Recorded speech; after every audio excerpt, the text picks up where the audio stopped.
காட்டுமிருகம் தாக்குதலுக்கு தீர்வு வேண்டும் என்ற கோரிக்கையுடன் விஜயபுரம் ரூபதை நடத்தக்கூடிய ஜாக்கிரதை பாதுகாப்பு பொதுக்கூட்டம் மூணாறில் நடைபெற்றது. விஜயபுரம் மறை மாவட்ட மெத்ரான் மார் ஜஸ்டின் மடத்தில் போராட்டத்தை துவக்கி வைத்தார். காட்டுமிருகங்களின் தாக்குதல் தொடர்கதையான நிலையில்தான் கடந்த தினம் ஆட்டோ ஓட்டுநரான மணி காட்டியானை தாக்குதலில் கொல்லப்பட்டது. இந்நிலையில்தான் விஜயபுரம் ரூபதியின் கீழ் பல்வேறு பகுதிகளின் தலைமையில் போராட்டங்களுக்கு துவக்கம் குறித்தது. நிகழ்ச்சியின் பாகமாக மக்கள் பாதுகாப்பு ஊர்வலம் பொதுக்கூட்டம் மூணாறில் நடைபெற்றது.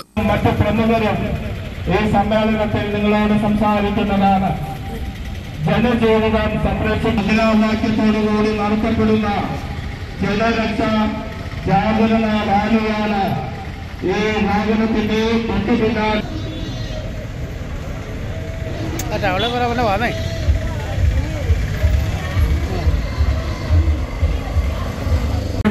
തൊട്ടുപിന്നാലെ കടന്നുകൊണ്ടുകൊണ്ടിരിക്കുന്നത്. ഈ റാലിയുടെ അവസാന ഘട്ടത്തിൽ നടത്തപ്പെടുന്ന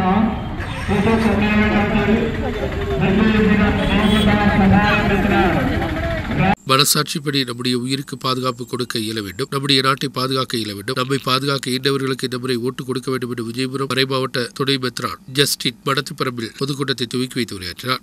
മനസാക്ഷിക്കനുസരിച്ച് നമ്മുടെ ജീവന് സംരക്ഷണം നൽകുവാൻ കഴിയുന്ന, നമ്മുടെ നാടിനെ സംരക്ഷിക്കുവാൻ കഴിയുന്ന, നമ്മെ ഉയർത്തുവാൻ കഴിയുന്നവർക്ക് വോട്ട് പോടാനായിട്ട്, വോട്ട് കൊടുക്കാനായിട്ട് നമുക്ക് സാധിക്കണം.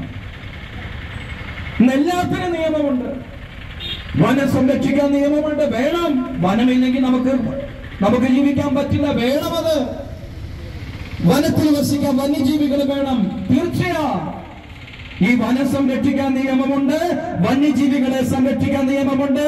എന്നാൽ മനുഷ്യന്റെ ജീവനെ സംരക്ഷിക്കുവാൻ ഒരു നിയമമില്ലാത്ത ഒരു നാടായിട്ട് മാറിയിരിക്കുകയാണ്. കഴിഞ്ഞ ദിവസം ഇതിനെക്കുറിച്ച് ചോദിച്ചപ്പോ കേന്ദ്ര വനം വകുപ്പ് മന്ത്രി പറഞ്ഞ ഒരു കാര്യമുണ്ട്.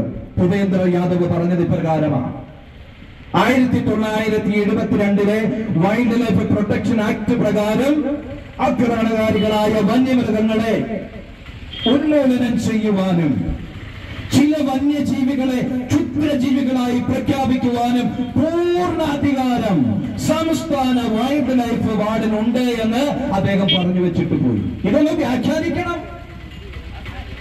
ഇത് വ്യാഖ്യാനിക്കുമെങ്കിൽ ഇത് നടപ്പിലാക്കാനായിട്ടുള്ള ചങ്കൂറ്റവും ഉണ്ടാകണം. അത് സംസ്ഥാനത്തിലേക്ക് വെക്കാനല്ല.